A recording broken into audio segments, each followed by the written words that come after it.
please. So today we will be. So here we are going to discuss about few of the important respiratory infections that are relevant to physicians dealing with HIV patients. So the next slide. Uh, Is there someone out there? Yeah. So Mycobacterium tuberculosis, bacterial pneumonia, pneumocystis pneumonia, Mycobacterium avium, and cytomegalovirus are the important diseases which we'll be dealing with right now. So at different CD4 counts, we can encounter each of these infections. Remember that these are not strict cutoffs. We can encounter Mycobacterium tuberculosis even at a higher CD4 count, but we should have a higher index of suspicion and caution when we are facing people with a lower CD4 count. Say, for example, pneumocystis pneumonia and Mycobacterium avium are an important consideration when the CD4 count is below 100, and pneumocystis aeruginosa pneumonia is to be considered when the CD4 count is below 200. So the next slide, please. First, Mycobacterium tuberculosis. Next slide. Yeah, the most common cause of death in PLHAV is tuberculosis. If the patient is immunosuppressed, the ability to kill the tuberculous bacilli is decreased in these patients.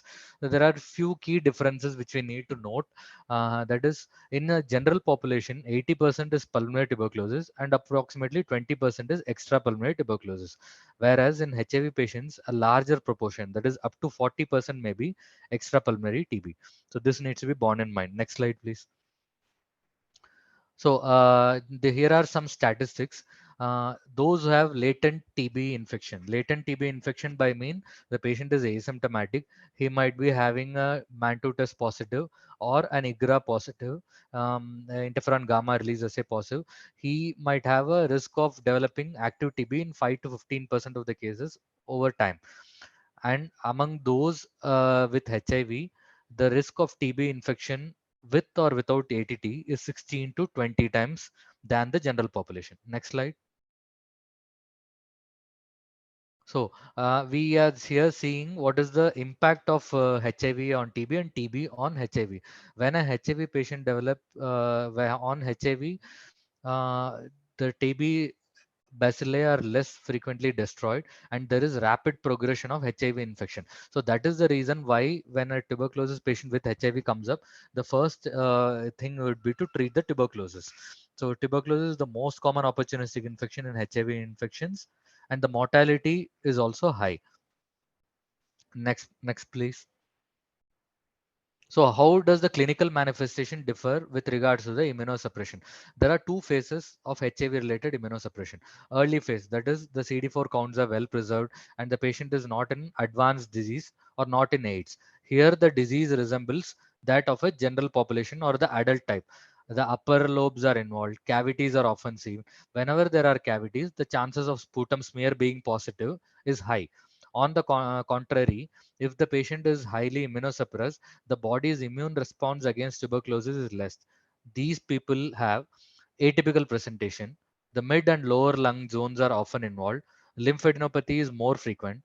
Cavities are less common. And as expected, the sputum smear can be negative in several of these patients. Next slide. So when do we suspect tuberculosis and when do we initiate the algorithm for diagnosis? So whenever a patient who is an adult or an adolescent comes with the four classical symptoms: cough, fever, weight loss, and night sweats. In children, it is slightly different. Instead of weight loss, we would be seeing that the child does not gain weight, or more importantly in children is a contact with the head case of TB. This is more relevant in children than in adults. So once any of these symptoms is present, there should be fast tracking and referral should be made for TB diagnosis.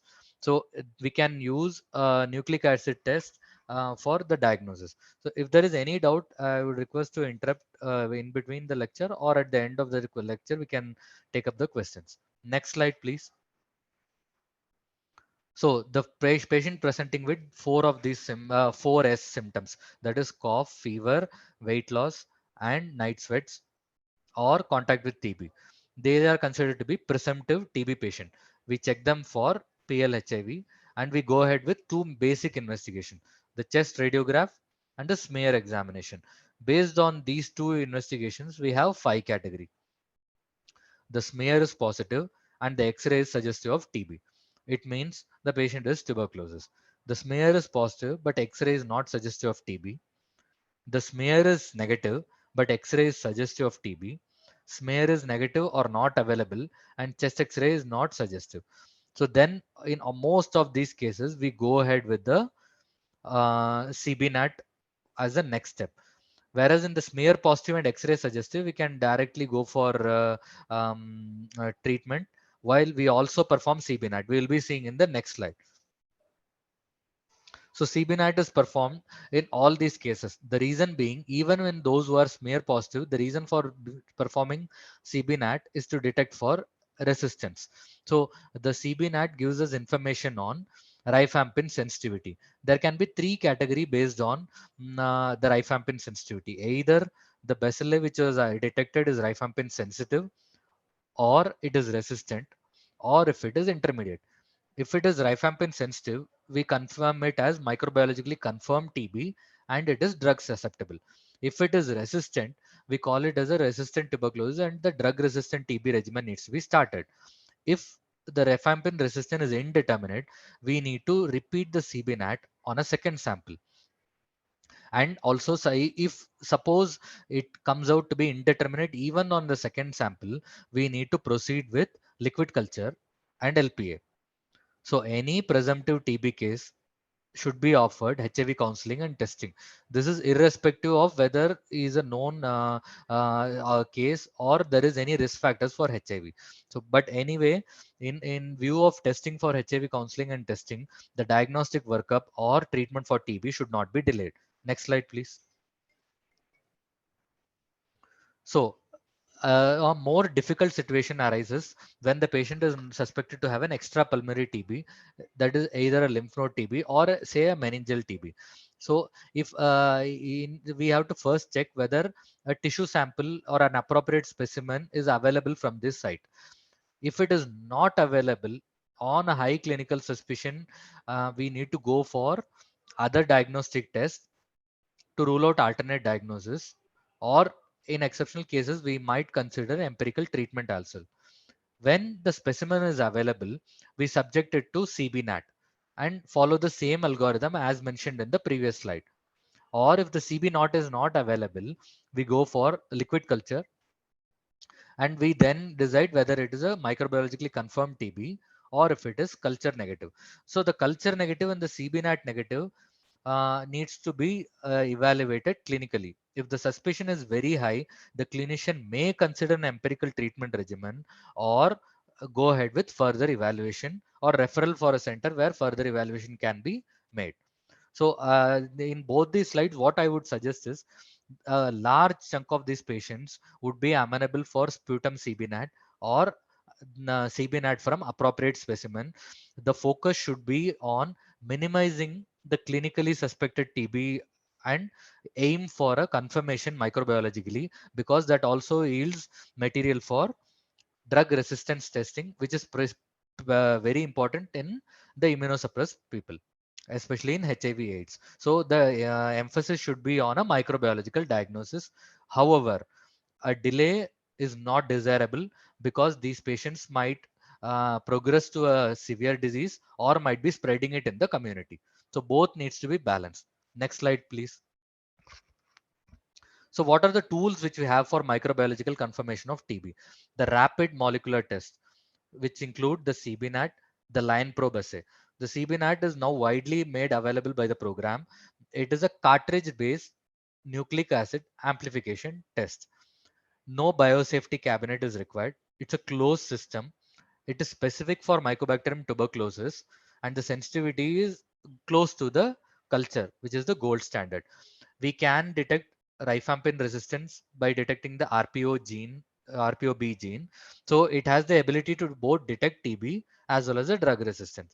The results can be available on the same day and minimal biosafety requirements are there. So due to these several advantages, this has become the initial preferred strategy for testing. Next slide, please. The standard test which we have is the culture methods, the LJ medium or the Lowenstein-Jensen medium or the solid medium. While this is very good, specific, it takes a longer time. It needs a dedicated manpower and the laboratory, and the quality control needs to be ensured. Next slide, please. The Bactec culture and MJAT cultures are better alternatives. It has a lesser turnaround time, that is 8 days. Agreement agreement here is with the culture. It is good for 99% of rifampin resistance is comparable with the culture. INH and streptomycin resistance, it is comparable to culture in 94% of the cases. And even for ethambutol resistance, it is good.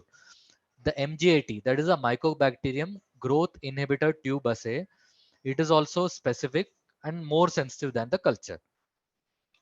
Next slide, please. So the drug sensitivity testing using the MGAT can be done, or the standard LJ medium. Next, of interest to the clinicians managing HIV and TB, while CBNAT is very good for the diagnosis and detection of resistance, they may not be good tests for follow-up because they pick up dead bacilli, and that is one reason why if you repeat a sputum for CBNAT at 2 months, it might still be positive, since dead bacilli can be picked up, and the RPOB resistance may be also be falsely picked up. So this is one caveat which needs to be remembered. So follow-up tests is still the traditional Zeal-Neisser and fluorescent Oramin rhodamin staining might be good. Next slide, please. So coming to a summary, basic principles of management of pulmonary tuberculosis or extrapulmonary tuberculosis is assessing for the 4S symptom complex, which is primarily geared towards detecting pulmonary TB, but the fever and the weight loss component can also detect the extrapulmonary TB. If a patient with active TB is diagnosed with HIV, the emphasis should be on the treatment of tuberculosis first. Then within 2 weeks, ART can be started, except for TB meningitis, where you wait till at least 2 weeks or more. Cotrimoxazole prophylaxis should be given for all HIV TB patients in order to prevent PCP. We will be looking at the criteria for prophylaxis in the next few slides. Next slide, please. So this is pneumocystis erovi pneumonia. So it is pronounced as erovi, while PCP stands for pneumocystis pneumonia. So the PCP abbreviation still stands. It is a fungal infection, one of the most common fungal infections in HIV patients. So about 20 to 30% of the patient with AIDS can have PCP. It is associated with mortality even after treatment. It generally occurs in HIV individuals with a CD4 count of less than 200. Healthy children may have antibodies for pneumocystis erovi, for up to 2 to 4 years of age. Next slide, please. So, how do we suspect a PCP infection? Dyspnea is the main symptoms. In contrast, in tuberculosis, we saw that fever, weight loss, and systemic symptoms are predominant. In contrast, pneumocystis zerovi, dyspnea is the main symptom and can occur only on exertion. Low blood oxygen level can be picked up on a pulse oximeter. The patient may have dry cough, and when you check the patient, he might be having tachypnea. Fever may or may not be there, and we should not rely only on the presence of fever. More importantly, chest X-ray can be on the first look, it might look normal, or some haziness or ground glassing, diffuse lung infiltrates. Lymph nodes and effusion are not characteristic of pneumocystis pneumonia.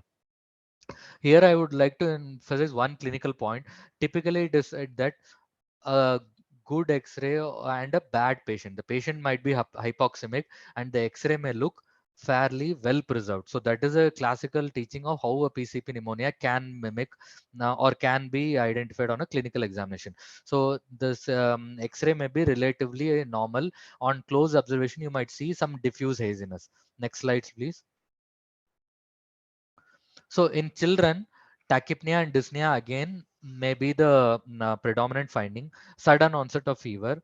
Auscultation might also be silent. You might not find anything specific on auscultation. Again here, the diffuse ground glassing appearance or some reticular or nodular. Reticular means linear straight line shadows on X-ray may be seen. Cavities, nodes, effusion are uncommon in such kind of patients.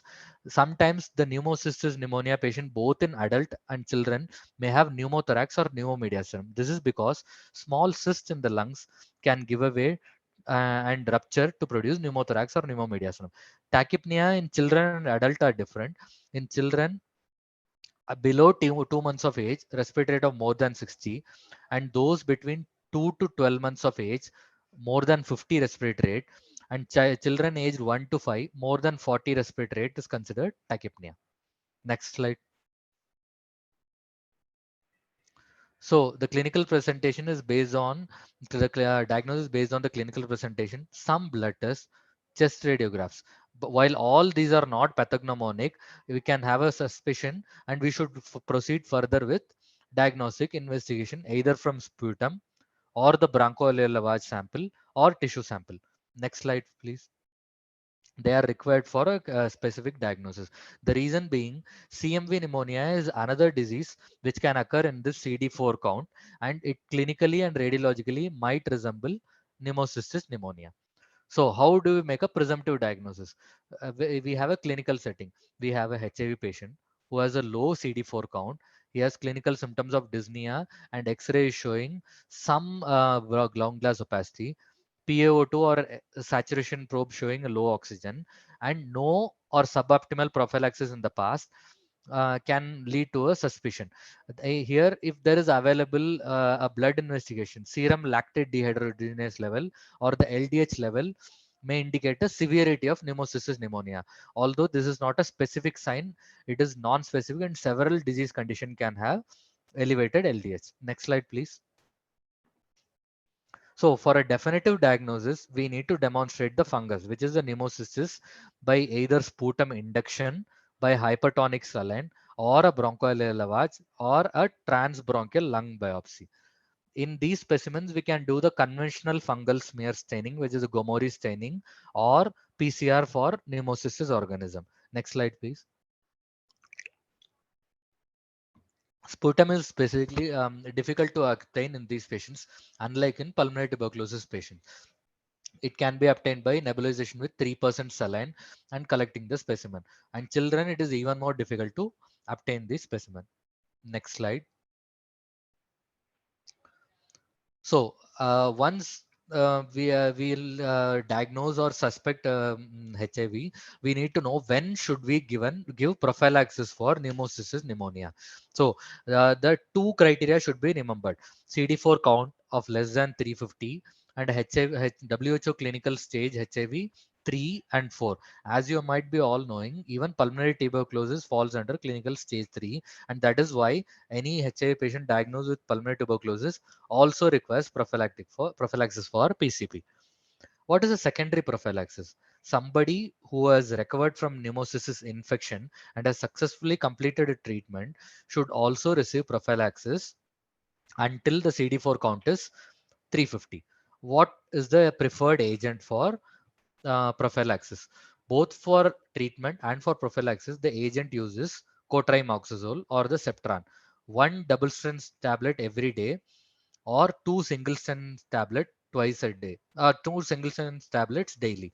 This is the option which we commonly use in case the patient is allergic to sulfur component of the cotrimoxazole or not tolerating the Septran. Then we can consider desensitization, or dapsone can be tried as an alternative. So we will first learn the common things which we use. So when do we discontinue when a prophylaxis is started? Again, go back to the point one, which is the indication for prophylaxis. When the CD4 count is less than 350, we started. So when the CD4 count is greater than 350 on two different occasions, 6 months apart, and devoid of any conditions which fits into clinical stage 3 or 4, we can discontinue prophylaxis. Next slide, please. So CPT, or the cotrimoxazole preventive therapy for adults and adolescents. As we have discussed, anybody with a CD4 count less than 350 or clinical stage 3 and 4. So when should we initiate in relation to ART? So the general principle is that when we give ART, the patient's immunity comes back and they might react more strongly to any infecting organism. So we start with the prophylaxis first and then ART once the regimen is tolerated well. Next slide, please. So continued. So we give one double strength tablet or two single strength tablets of cotrimoxazole every day. So the dosage would be 160 milligram of trimethoprim and 800 milligram of sulfamethoxazole. So I would insist that the indications for starting and the drugs used and the alternatives used should be well known. The dosages can always be checked back in the well described presentation or in the NACO guidelines. Next slide, please. So for pregnant women and breastfeeding, the standard criteria applies and it should be continued through pregnancy and also during breastfeeding. There is no indication to stop it for these two conditions. So if somebody is allergic to sulfa medications, dapsone 100 mg per day can be used or desensitization to cotrimoxazole may be attempted. Next slide, please. So we need not do any specific monitoring for patients who are on prophylaxis with cotrimoxazole. De-escalation. Again, I summarize.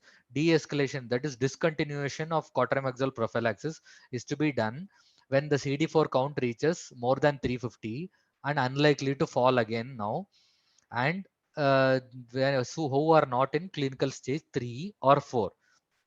Next slide.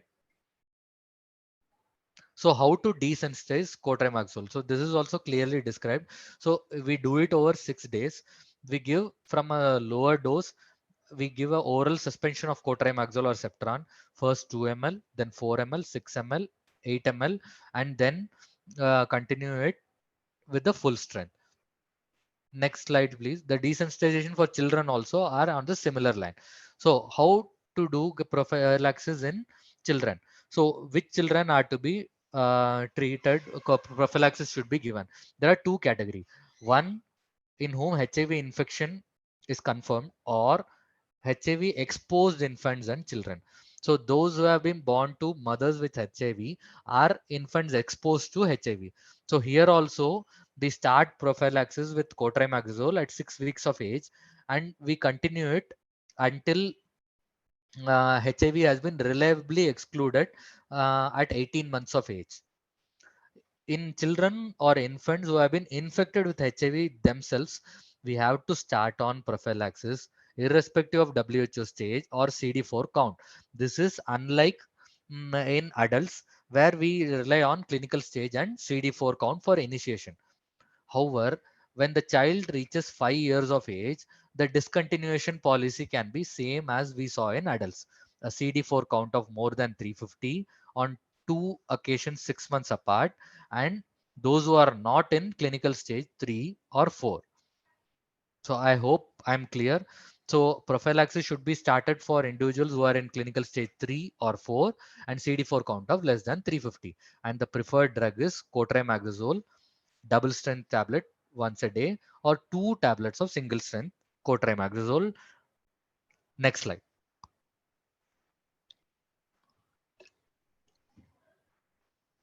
So here again in children, primary prophylaxis for children aged more than 5, it is like adults only. So WHO stage 3 or 4 and CD4 count less than 350. And secondary prophylaxis once treatment for PCP is completed. So this is almost similar to the adults and adolescents. Next slide, please. So here the guidelines also clearly described as to what is the weight-based dosing regimen. This needs to be referred before we prescribe for each child. So the principles we should remember and the dosages we can refer to this guidelines, and we need to give accordingly. It is not possible for me to summarize, and it's not possible to listen and understand this. So this needs to be checked every time before prescribing. Next slide, please. So the treatment schedule for PCP. So far, we have been checking about, discussing about the prophylaxis. When it comes to treatment of PCP, that is someone who had a clinical suspicion, we did a sputum or a bronchoalveolar lavage or a transbronchial lung biopsy and confirmed the PCP infection.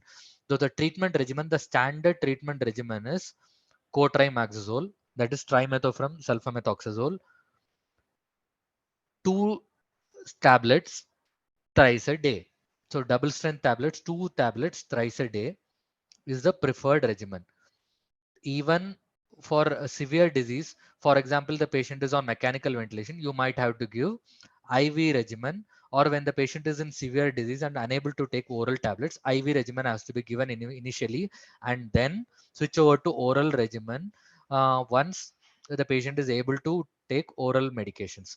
So 2 double strength tablets 3 times a day of cotrimoxazole is the suggested regimen. In HIV patients with pneumocystis infection, there is an indication for steroid therapy.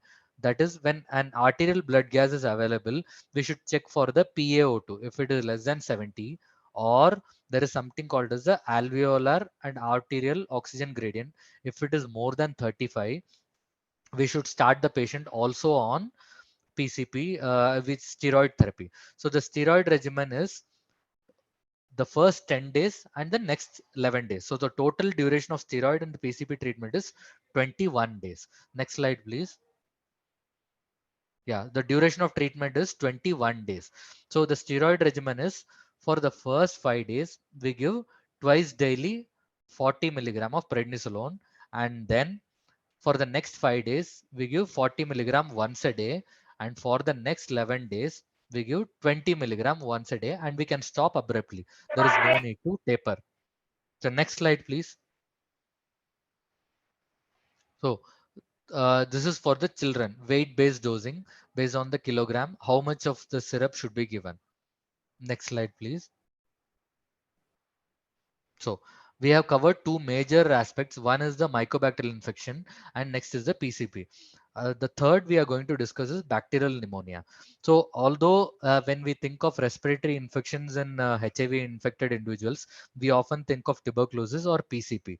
So however, we should also remember that bacterial pneumonia is not uncommon in them, and somebody presenting with a short duration of fever, cough expectoration, and some X-ray opacity, bacterial pneumonia still should be considered as one of the top causes. Next slide, please. So the first is TB, next is PCP, and then is pneumonia. So it is also increased by 6 times in untreated HIV patients, just like the other two infections which we have been discussing. Next slide, please. So what are the risk factors of pneumonia in patients living with HIV? Those are standard immunosuppression the definitions, that is a low CD4 count, not using antiretroviral therapy, consumption of tobacco and alcohol, and there are certain specific systemic illness which predispose to pneumonia, that is COPD. When the patient also has some tumor, he has kidney failure or congestive heart failure. And in children, if there is an underlying pulmonary disease, say bronchiectasis or chronic lung disease, pneumonia is more common in these individuals. Next slide, please. So the clinical manifestations. So as we have said, cough, expectoration, fever, and chest pain are the most common symptoms even in these individuals.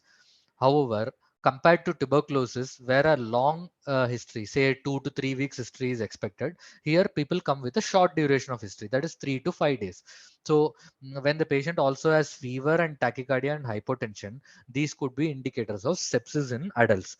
Tachypnea and low oxygen saturation might indicate a severity of pneumonia and suggest that these patients might require hospitalization.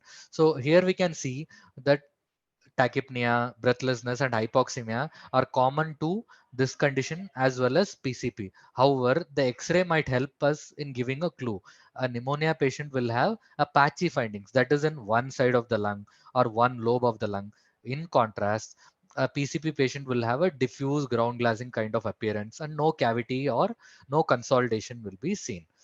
In contrast, in children, the danger signs of pneumonia or as for any kid, the child which is not consuming its food or avoiding breastfeed or continuously vomits or has convulsions or poor sensorium, and a lethargic child are indicators of general danger signs and requires aggressive monitoring and treatment. So again, a reminder for tachypnea in children. For Infants less than 2 months, it's more than 60. And for 2 to 10 12 months of age, it is more than 50. And children less than 5 years, it's more than 40 per minute. This needs to be remembered again when we are considering tachypnea in children. Next slide, please. Next slide.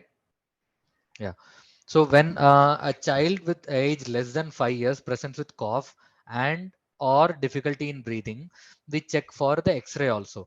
When there is only cough and cold, there is no pneumonia, we can ask the child to be safely monitored at home and report to the hospital whenever there is a problem. Suppose the child is having fast breathing or chest indrawing, we diagnose pneumonia and we start on oral amoxicillin and give home care advice. If any of the danger signs mentioned in the last slide or serious illness is suspected, the first dose of antibiotic should be given and the child should be referred for injectable antibiotic or supportive therapy. Next slide, please. So when do we call it as recurrent bacterial pneumonia? When a child presenting with a current episode of pneumonia or adult presenting with current episode of pneumonia also has one or more previous episodes in the past 6 months, we call it as a recurrent pneumonia. So the signs of severe pneumonia has been described here again. In adults, a respiratory rate more than 30 and oxygen saturation less than 90%, while in children, fast breathing, indrawing, and nasal flaring are the important signs. Next slide, please. So how do we diagnose or confirm bacterial pneumonia in these individuals? First is the clinical suspicion, then perform sputum microscopy and culture, chest radiograph, WBC count can give some clue, and again, AFB staining and CB cultures form an important part even when you are suspecting bacterial pneumonia. The reason being, sometimes the patients, especially in case of children, the duration of illness might be underestimated. They might say that the patient or the child has been unwell only for 4 to 5 days, whereas the history could be long-standing and the X-ray may be showing a patch or a cavity, and TB still needs to be suspected. Next slide, please. So PCP and bacterial pneumonia, as I told you, we generally suspect PCP if the CD4 count is less than 200, whereas a bacterial pneumonia can occur in any CD4 count, which would mean that even a adult or child with CD4 less than 200 can have bacterial pneumonia. So the symptoms are generally dry cough and breathlessness in PCP, whereas a high-grade fever, purulent expectoration is more common in pneumonia. A longer symptoms is expected in PCP. Short duration of illness is expected in a bacterial pneumonia. On examination, it could be normal in a PCP patient, or we can have few dry crepitations or crackles. Whereas in pneumonia, the signs would be focal, that is limited to one lung region. You can hear bronchial breathing or coarse crackles. So WBC count is variable in PCP, whereas in bacterial pneumonia, it can be neutrophilic leukocytosis. However, these signs are not specific and these are just few clues. In X-ray, it is a bilateral in generally in PCP, whereas unilateral, segmental or lobar space consolidation is common in patients with bacterial pneumonia. Pleural effusion is uncommon in PCP, whereas cysts can be seen even on an X-ray in PCP patient. Next slide, please. So bacterial pneumonia, general treatment is as in any community acquired bacterial pneumonia. Treatment duration is short, 5 to 7 days.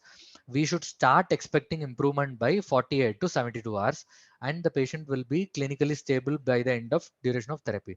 If any of these does not happen, we should think of any other organism other than the common bacterial organism, which would include say Pseudomonas pneumonia or TB or even other rare infections. So next slide, please. So the treatment protocol. What is the standard treatment regimen chosen for a bacterial pneumonia in HIV adult? It is similar to any other adult. So we will give either a amoxicillin clavulinate or high dose amoxicillin along with a macrolide, which is azithromycin or clarithromycin. In children, again, oral amoxicillin for 5 days is sufficient. Alternatives include respiratory fluoroquinolones, cefodoxime, and cefuroxime.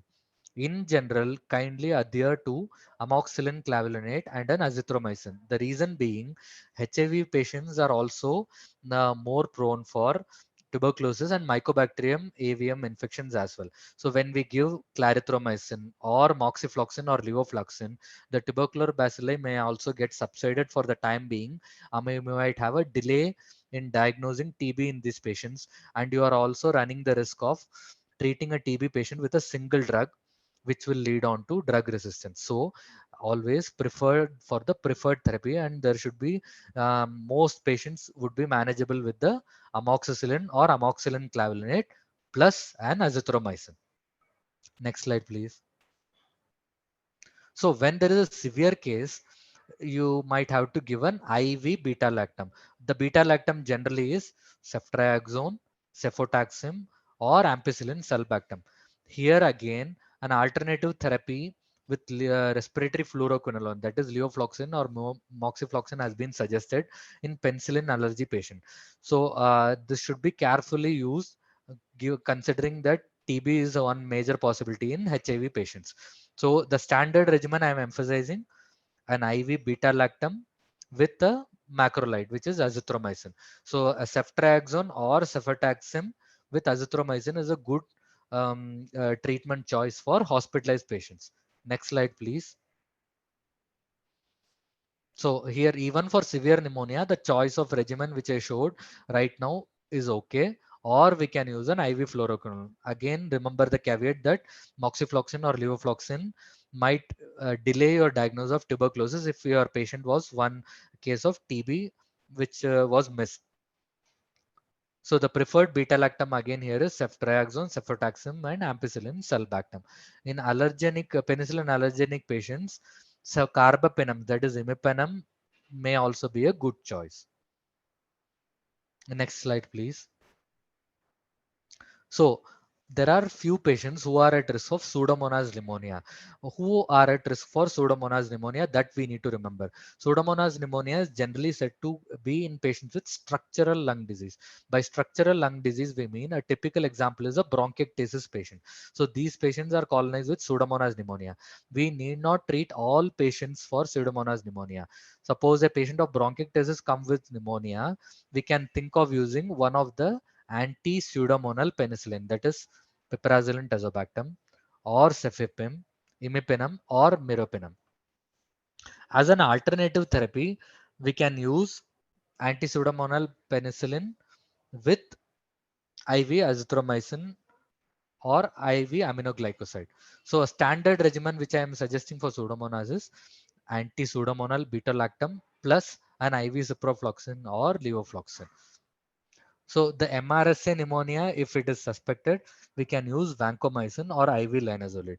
So in all these pneumonia, what we should remember is we should always try to get the sputum for gram stain and culture and go by the culture and sensitivity. Once the culture and sensitivity is available, you can de-escalate. For example, if I started a patient on a higher end antibiotic and the culture shows that even a simple antibiotic may work, you should come back and de-escalate the patient, even if the patient is clinically improving.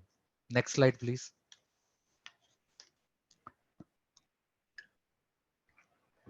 Another important category which is unique to this HIV patients is Mycobacterium avium complex disease. As we saw, this is more common in individuals with a low CD4 count, say less than 100 or 50. Next slide, please.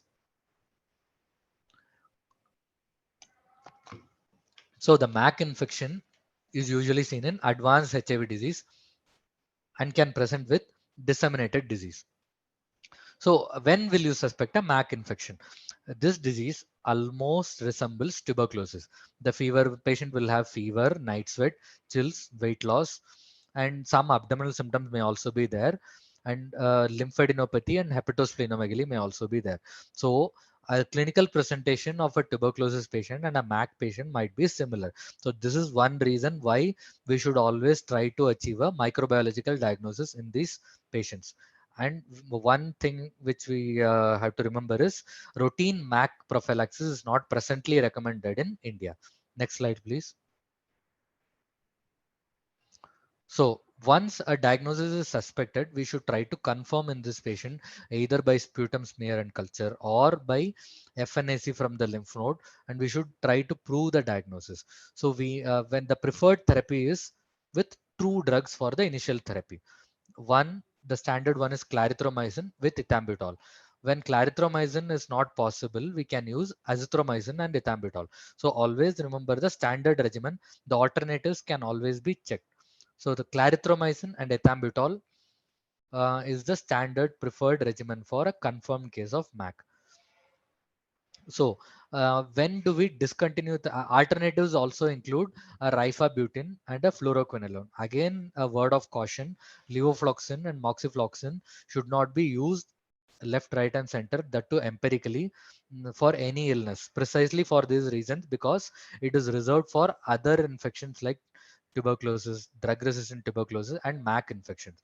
So summarizing, we should use clarithromycin 500 milligram twice a day along with ethambutol 15 milligram per kg once a day and continue at least for 12 months. And there should be no signs and symptoms of mycobacterium tuberculosis avium complex disease, and the CD4 count should have sustainably raised to beyond 100 before we discontinue therapy. So when we discontinue therapy, it should be at least 12 months of therapy, no signs and symptoms of disease, and the CD4 count has increased beyond 100 cells per cubic mm. Next slide, please. So the next infections we come to penicilliosis, or previously known as penicilliosis. Now we call it as talaromycosis. Is this next slide, please? Is this infection found in India? Yes. Next slide, please. So it is found in South Asian countries, including India, primarily in northeastern part of our nation. So it is generally a subacute kind of illness over weeks or months. Fever, weight loss, hepatosplenomegaly. Again, we should remember that any patient presenting with fever, weight loss, and hepatosplenomegaly, while it is essential to think of TB, Mycobacterium tuberculosis, we should also think of other infections. So when will you suspect things more than simple tuberculosis or Mycobacterium tuberculosis? Next slide, please. These are typical skin lesions of talaromycosis. These are umbilicated lesions and nodules over the skin, and this might resemble, sometimes the umbilicated lesions might resemble molluscum contagiosum, another infection common in HIV individuals. So this lesions should suggest a clue that it might be more than Mycobacterium infection, and we should have a high index of suspicion. And when there is an accessible lesion, always try to biopsy or culture these lesions to find what is the kind of organism. Next slide, please. So apart from the subacute illness, subacute by illness mean 2 to 4 weeks of illness and skin manifestation. These patients might also have pulmonary symptoms, which is cough and shortness of breath, abdominal pain, hepatosplenomegaly, lymphadenopathy, and meningoencephalitis. The reason for all these programs is that um, uh, we should have a suspicion. Only then we would proceed with the appropriate diagnostic modalities and treatment regimen for these patients. Next slide, please. Next slide. Yeah. So the when should we consider talaromycosis in HIV patients? So microscopic presumptive diagnosis is once we have a subacute illness, hepatosplenomegaly, cough, expectoration, and skin lesion, and we do a microscopic examination, and genes are lesions showing the fungi, or definitive diagnosis when histopathology or biopsy showing the typical organisms, or antigen or PCR based diagnostic. So as a primary physician, our job is to suspect and send appropriate samples timely, so that a timely diagnosis is made, and inappropriate treatment with, say, anti-tuberculosis therapy is not continued in these patients. Next slide, please. So preferred therapy is, so it's a fungal infection. So we have two groups of drug. One is amphotericin, next is oral azoles. The standard therapy for this is liposomal amphotericin B given at a dose of 3 to 5 milligram per kg. It is available in intravenous formulation only and should be given for 2 weeks. Consolidation therapy for another 10 weeks with Itraconazole. Remember the dosage of itraconazole, 200 milligram oral twice a day should be given. So itraconazole, ideally, whenever possible, should be with therapeutic drug level monitoring and a proper dosing regimen. It should not be used along with, say, it is a common habit to give pantoprazole or ranitidine for several indication or even over-the-counter indication. If we use pantoprazole or acid suppressing agent, the absorption of itraconazole might be poor and it will not be therapeutically efficacious. So these are little things which we need to remember when we prescribe someone with itraconazole therapy. So how do we treat? 2 weeks of intravenous liposomal amphotericin B, 3 to 5 mg per kg, followed by 10 weeks of itraconazole 200 milligrams twice a day for 10 weeks, administered along with food, and followed by maintenance therapy or secondary prophylaxis with itraconazole once a day. Alternative therapy is amphotericin deoxycholate or the conventional amphotericin, this one at a dose of 0.6 milligram per kg for 2 weeks. Consolidation therapy is same as the original therapy, that is 10 weeks of itraconazole twice a day, followed by prophylaxis once a day itraconazole, and the maintenance therapy is continued till the patient has received ART for 6 months and the CD4 count has been above 200 cells per millimeter cube for more than 6 months. Next slide, please. So next we come to lesser important or uncommon pathogens which we should be aware of and evaluate whenever necessary. Next slide, please. Histoplasmosis. This again would resemble a typical patient of tuberculosis sometimes. A disseminated TB and disseminated histoplasmosis sometimes may be indistinguishable and we should aim at a microbiological diagnosis. So this is a busy slide. I'll just summarize. The pulmonary manifestation is generally cough and chest pain and the patient presents with a prolonged duration of fever, fatigue, weight loss and hepatosplenomegaly. Unlike a pneumocystis or a bacterial pneumonia, these patients have a longish duration of illness over a few weeks or sometimes months. They also have fever, headache, and sometimes focal signs, that is seizures, hemiparesis, and they can also have GI manifestation. So depending on the organ involved, we should go for the investigation. CSF can reveal lymphocytes and low sugars, and fungal signs sometimes can be negative in these patients. In HIV patients, several fungal infections or even mycobacterial infections can be obtained on blood cultures also. So in HIV patients, when mycobacterium infections or histoplasma is suspected, blood cultures can also be considered in referral centers. Histoplasma urinary antigen or blood antigen is a good form of diagnosis, especially in immunosuppressed and HIV patients. So the management again is 2 weeks of intravenous amphotericin, either liposomal, if not available, conventional or the deoxycholate amphotericin, followed by maintenance therapy with itraconazole. So in maintenance is continued for at least 12 months. Next slide, please. But here the 3 times dosage is used initially for maintenance consolidation therapy. Next is nocardia. Nocardiosis is generally a pulmonary infections, but almost 30 to 40% of these patients, especially HIV affected patients, can have disease in the brain. These are typically lung abscesses. We can find small nodules which are cavitating in both the lungs. See here in the X-ray, we are seeing a cavity on the right side of the lung. Sometimes effusion may also be seen on as on the left side. So these abscesses or cavities are seen in nocardia, and brain also may have abscesses. Here again, the illness is generally subacute, but however, the patients may be critically ill and might get intubated due to the altered sensorium or respiratory failure. Here again, the suspicion is the diagnosis is possible only when the clinician suspects this diagnosis. So the chest radiograph findings generally are cavitation and sometimes pleural effusion. When we do a CT, we can find multiple nodules and cavitation.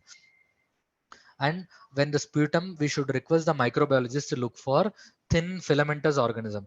Many of you might be aware of how a tubercular bacilli looks on a AFB sign. This is a nocardia, which is a slender or filamentous organism, which can be found even on a modified AFB stain or even fungal smear. So sometimes an astute microbiologist can warn you that nocardia-like organisms are seen in the smear sent for AFB or fungal infection. So the treatment here is cotrimoxazole with amikacin or imipenem. So the key to managing all these infection in HIV patients is a good clinical suspicion and sending the appropriate specimen. The treatment regimen, even though we can memorize all of them, the treatment regimen is quite simple, and the guideline well summarizes which treatment regimen to use and how to use it and what duration it should be used. So as physicians, our job is to suspect and send a appropriate specimen. So nocardia is suspected when there is lung lesions and cavity and some brain lesions. Histoplasma is suspected when there is lung lesions, cavity, hepatosplenomegaly, lymphadenopathy, and brain lesions. Lymphadenopathy is uncommon in nocardia. Next slide, please. Next slide. So another infection is aspergillus. While there are three forms of aspergillosis, one is allergic aspergillosis. This is typically seen in asthmatic individuals or cystic fibrosis. We are not going to discuss it here. The next is a fungal ball, which is not a invasive kind of infection. Any TB patient, even HIV TB patient, can have a cavity with a fungal ball inside. So these are typically not invasive infection, and these are not what we mean when we talk of immunosuppressed patient with aspergillosis. We are more concerned about invasive aspergillosis.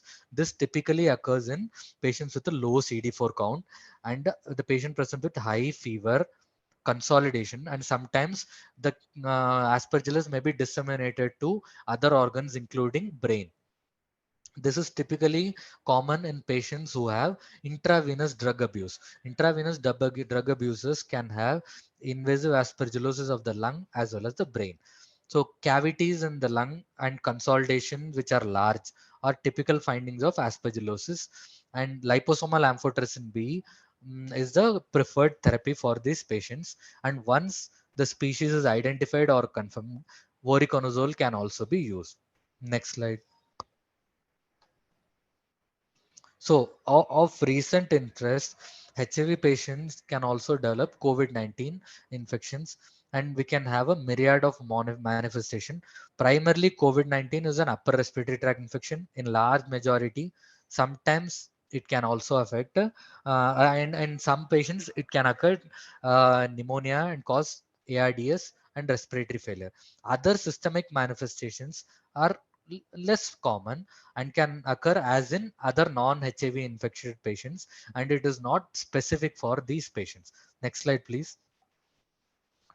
So we should be knowing what are the signs of severe COVID-19. This is also general signs. So typically most patients with COVID-19 and HIV are expected to have just fever, cough, and sore throat without shortness of breath. In such patients, we should be closely monitoring for saturation and respiratory rate. If the saturation drops below 93% or the respiratory rate goes beyond 24 per minute, we should suspect a moderate or severe disease, and the patient should be managed appropriately for COVID-19 and HIV. Next slide, please. So who is at risk for a severe disease or death due to COVID-19? Again, this is standard for any patient with or without COVID-19. So any patient who is age more than 60, has coexisting illness like coronary artery disease, other heart failure, diabetes mellitus, other immunosuppressive condition, chronic kidney or lung disease, or obesity can develop a severe COVID-19, and this is true even for PLHIV. Next slide, please. Yeah, Thank you so much, sir. yeah, We have a question in the chat box, sir. yeah. I am seeing Please, those questions. yeah, Mm, okay. yeah. Uh, So, shall I read it? yeah, Yeah. regarding the secondary TPT for those who have completed recently, I think preventive therapy is not been recommended as routine. So for these patients who have completed ATT, even for that matter, latent TB infection treatment is also the preventive therapy is not routine in these patients. So currently, as part of program, we only treat patients and we don't give prophylaxis for MAC or TB once they have developed the disease. Rifabutin given in MDR patient. Somebody asked about rifabutin. Rifabutin has been recommended as alternative regimen for Mycobacterium avium complex and also sometimes in exceptional cases for tuberculosis. But these are not the routine, and our primary aim should be to adhere to the guideline treatment of the standard regimen of HRZE for these patients. The important aspects which we need to remember are at the time of diagnosis. That is, we should not miss a case of MDR-TB. We should not miss a case of Mycobacterium avium, and we should not miss an alternative diagnosis. So as physicians dealing with respiratory infections and HIV, first we should think of all the 6 or 7 infections. If say for example a patient presents to us with fever and cough, first is the duration. If it is for a short duration, we think of a bacterial pneumonia. If it is of 2 to 4 weeks, common infection is tuberculosis, think of tuberculosis. Also keep at the back of the mind, the patient can also be having Mycobacterium avium complex, especially if the CD4 count is low, and say rarely fungal infections and histoplasma. So appropriate evaluation for this is imperative. Once the microbiology is available, you have our NACO guidelines which give point by point and situation by situation as to case scenario as to how to deal with these patients. Yeah, any more questions? No more questions in the chat box. Any more questions from the participants? You can unmute Yes, your ma'am. mic. Yes, ma'am. Yes, ma'am. Sir, do we need to give the azithromycin 1 gram once a week for MAC now or not as a No, prophylaxis? the guidelines is clear that at present there is no recommendation for MAC prophylaxis at this point of time. Can we have the slides again, please, of the MAC?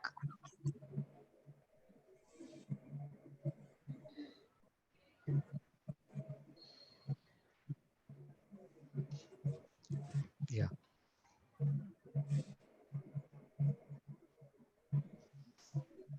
Yeah, I'll tell the slide number. The slide number would be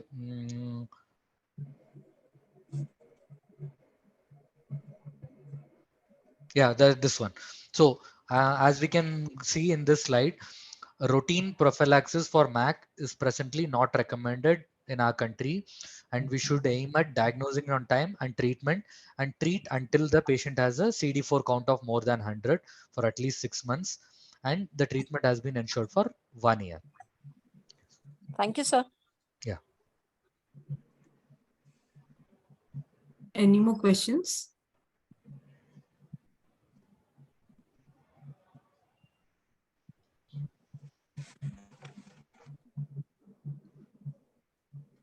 So I don't think there are any more questions. Thank you so much for facilitating this session, and extremely sorry for the technical glitch and to keep you waiting at the start of the session. Yeah. Praveen sir, can we quickly run the feedback poll, please? Yeah, sure.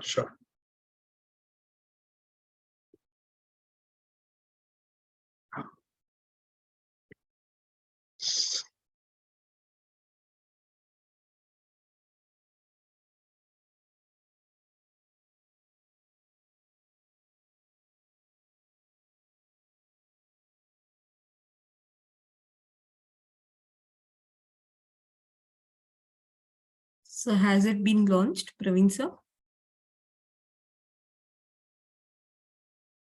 No, not yet. Okay.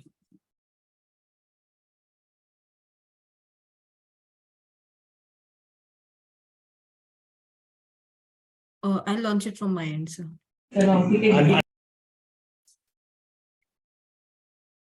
Is it visible now? The No, feedback it's poll not. is Kiran, are you able to see the feedback poll? Yeah, it's visible. The feedback poll is now visible on your screen. Participants are requested to scroll through all the 4 questions and answer them.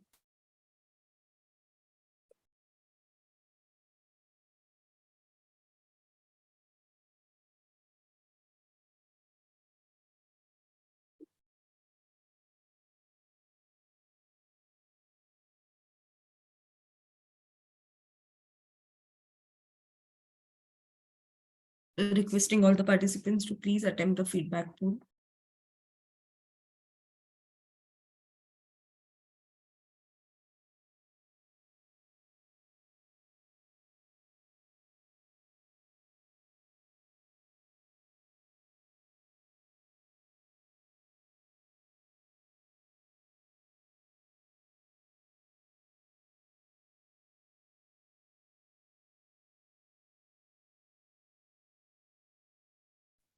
Thank you to all the participants for patient listening. Sir, can we conclude the session now?